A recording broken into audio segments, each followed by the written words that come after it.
قرآن مجید میں اللہ تعالیٰ فرماتے ہیں کلوا واشربوا ولا تسرفوا انہ لا يحب المسرفین، الاعراف 31۔ کھاؤ پیو لیکن اسراف نہ کرو، کیونکہ اللہ اسراف کرنے والوں کو پسند نہیں کرتا۔ نبی صلی اللہ علیہ وسلم نے فرمایا کھاؤ اور پیو اور پہنو اور صدقہ کرو، لیکن اسراف نہ کرو اور تکبر نہ کرو، یعنی کھانے پہ بھی فخر نہ کرو اور اسی طرح لباس پر بھی نہیں، کیونکہ کھانا پینا لباس یہ چیزیں ہیں جن کی وجہ سے لوگ اپنے آپ کو دوسروں سے بڑا سمجھنے لگتے ہیں، اگر کسی کو یہ نعمت دوسروں کے مقابلے میں زیادہ ملی ہو۔ کھانے پینے میں سادگی۔ حضرت انس فرماتے ہیں میں نہیں جانتا کہ نبی صلی اللہ علیہ وسلم نے کبھی پتلی روٹی دیکھی ہو، چپاتی، یہاں تک کہ آپ اللہ سے جا ملے، اور نہ آپ نے کبھی مسلم بھنی ہوئی بکری دیکھی کہ پوری کی پوری بکری ایک ہی طرح تیار کر دی جائے کھانے کے لیے۔ حضرت عائشہ فرماتی ہیں کہ نبی صلی اللہ علیہ وسلم کے گھرانے نے اگر کبھی ایک دن میں 2 مرتبہ کھانا کھایا تو ضرور اس میں ایک وقت صرف کھجوریں ہوتی تھی، یعنی 2 وقت پراپر میل نہیں ہوتا تھا، میل ایک ہی اور اس کے ساتھ باقی کوئی بھی را چیز۔ تمہارا 3 وقت کا کھانا تو وہاں 1 وقت کا کھانا۔ ایک اور حدیث میں آتا، صحیح بخاری کی روایت ہے، آل محمد صلی اللہ علیہ وسلم کبھی پے در پے 3 دن تک سالن کے ساتھ گیہوں کی روٹی نہیں کھا سکے، یعنی 3 کنزیکٹیو ڈیز ایسا کھانا نہیں ملا، یہاں تک کہ آپ اللہ سے جا ملے۔ اسی طرح یہ ہے کہ جسمانی ضرورت مثلا قد کاٹ، عمر، کام کاج کی نوعیت کے اعتبار سے بھی غذا کا تعین کرنا چاہیے اور اس کی مقدار کا بھی۔ اسی طرح سادہ اور متوازن غذا زیادہ بہتر ہے۔ کھانا بھوک لگنے پر ہی کھانا چاہیے، اور کچھ بھوک ابھی رہتی ہو تو کھانا چھوڑ دینا چاہیے۔ کچھ غذائیں جن کا ذکر قرآن مجید میں ہے۔ سب سے پہلے کھجور، اس کے اندر ایسے اجزاء پائے جاتے ہیں کہ اگر آپ 1-2 کھجوریں بھی روزانہ کی کھا لیں تو جسم کی دردیں جس کا اکثر لوگ شکار رہتے ہیں، یا پھر بڑھاپے میں بہت سی چیزوں کی جب کمی ہو جاتی ہے جسم کے اندر تو بہت سے لوگ صرف دردوں کی شکایت کرتے ہیں، تو اس میں بھی اس کا بہت فائدہ ہے۔ نبی صلی اللہ علیہ وسلم نے فرمایا جس گھر میں کھجور نہیں وہ اس گھر کی مانند ہے جس میں کوئی کھانا نہیں۔ کھجور نہیں تو سمجھے کچھ نہیں دوسرے لفظوں میں۔ اور آپ کو معلوم پاکستان میں اعلیٰ قسم کی کھجوریں پیدا ہوتی ہیں۔ حضرت عائشہ فرماتی ہے کہ رسول اللہ صلی اللہ علیہ وسلم نے فرمایا اے عائشہ جس گھر میں کھجور نہ ہو وہ گھر والے بھوکے ہیں، اے عائشہ جس گھر میں کھجور نہیں وہ گھر والے بھوکے ہیں۔ آپ نے 2 یا 3 مرتبہ یہ بات فرمائی۔ تو کیا کرنا ہے؟ کرنے کا کام کیا؟ کھجوریں لا کے رکھنی ہے۔ جب کچھ اور نہ کھانے کو ملے تو صرف کھجور ہر چیز کی کمی پوری کر دیتی ہے۔ کھجور کے ساتھ ککڑی کا استعمال، عبداللہ بن جعفر کہتے ہیں کہ میں نے نبی صلی اللہ علیہ وسلم کو تازہ کھجور ککڑی کے ساتھ کھاتے دیکھی، یعنی اگر آپ کھجور کے ساتھ کھیرا شامل کر لیں، بس صبح میں اگر آپ نے دودھ کھجور لیا اور اگر صبح نہیں آپ کھاتے دوپہر میں لیتے ہیں تو بہترین سنیک ہے، دوپہر کے کھانے کا کام کر سکتے۔ حضرت عائشہ کہتی کہ میری والدہ مجھے موٹا کرنے کی تدبیر کرتی تھی تاکہ میری رخصتی کر کے رسول اللہ صلی اللہ علیہ وسلم کی خدمت میں روانہ کرے، لیکن یہ مقصد کسی تدبیر سے حاصل نہ ہوا۔ حتیٰ کہ میں نے کھجوروں کے ساتھ ککڑی کھائی تو میں انتہائی متناسب انداز کی فربہ ہو گئی، یعنی کہ اچھی فزیک ہو گئی۔ تربوز اور تازہ کھجور، حضرت عائشہ کہتی ہے کہ رسول اللہ صلی اللہ علیہ وسلم تربوز اور تازہ کھجور ملا کر کھایا کرتے تھے اور فرماتے تھے ہم اس کی گرمی کا علاج اس کی ٹھنڈک سے اور اس کی ٹھنڈک کا اس کی گرمی سے کرتے ہیں۔ یعنی تربوز جو ہے وہ کھانے میں ٹھنڈا ہوتا ہے اور کھجور گرم ہوتی ہے، تو ان کو جب ملا کے کھایا جاتا ہے تو کوئی نقصان نہیں ہوتا، جو عام طور پہ بعد میں لوگ کہتے ہیں گرمی لگ گئی اور ٹھنڈ لگ گئی۔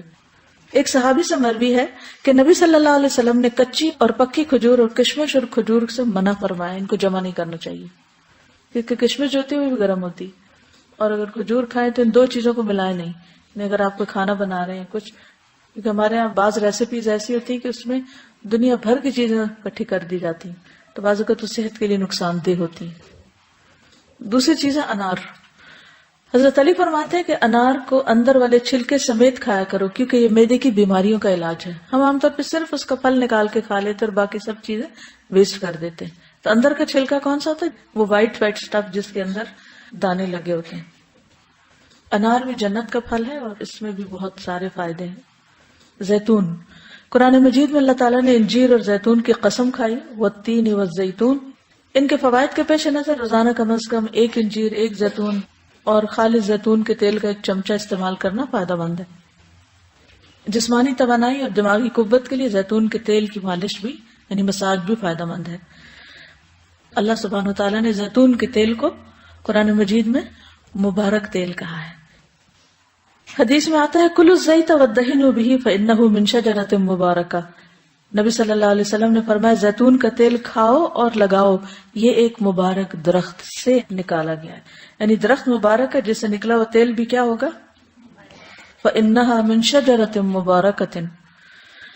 ایک اور روایت میں آتا ہے زیتون کا تیل سالن کے طور پر استعمال کرو، یعنی روٹی کا ٹکڑا زیتون میں ڈبو کے کھا لو اور اسے سر اور بدن میں لگاؤ، یہ مبارک درخت سے حاصل ہوتا ہے۔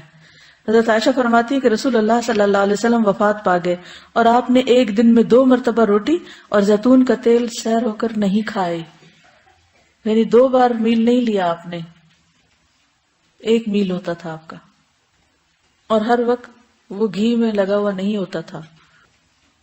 پیلو کے درخت کا پھل، جابر بن عبداللہ کہتے ہیں کہ ہم رسول اللہ صلی اللہ علیہ وسلم کے ساتھ مر الزہران کے مقام پر تھے، ہم پیلو توڑ رہے تھے، آپ نے فرمایا جو خوب کالا ہو وہ توڑو کیونکہ وہ زیادہ لذیذ ہوتا ہے، یعنی یہ بھی کھانے کی چیز ہے۔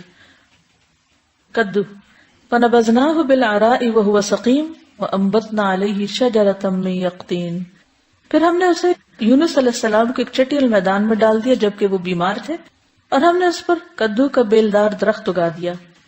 انس بن مالک کہتے ہیں کہ ایک درزی نے رسول اللہ صلی اللہ علیہ وسلم کو کھانے پر بلایا، وہ کہتے ہیں کہ میں خود بھی اس دعوت میں آپ کے ساتھ گیا، اس درزی نے روٹی اور شوربہ جس میں کدو اور سوکھا گوشت تھا رسول اللہ صلی اللہ علیہ وسلم کے سامنے پیش کیا۔ میں نے دیکھا کہ نبی صلی اللہ علیہ وسلم کدو کے قتلے پیالے میں تلاش کر رہے تھے، یعنی گوشت بھی تھا اور کدو بھی، تو آپ گوشت کی بجائے کدو اٹھا اٹھا کے کھا رہے تھے۔ اس دن سے میں بھی برابر کدو پسند کرتا ہوں۔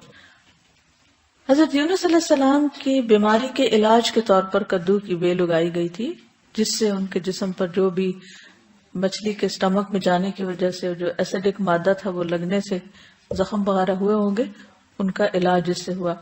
انس کہتے ہیں کہ اس کے بعد جو کھانا میرے لیے تیار کیا گیا اور جتنا مجھ سے ہو سکا میں نے اس میں کدو کو ضرور شامل کر لیا۔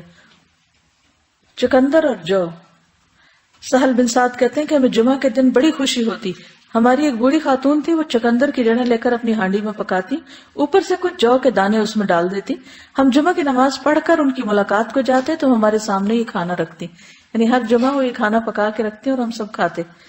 جمعہ کے دن ہمیں بڑی خوشی اسی وجہ سے رہتی تھی، یعنی ہمیں پتا ہوتا تھا آج اچھا سا کھانا ملے گا۔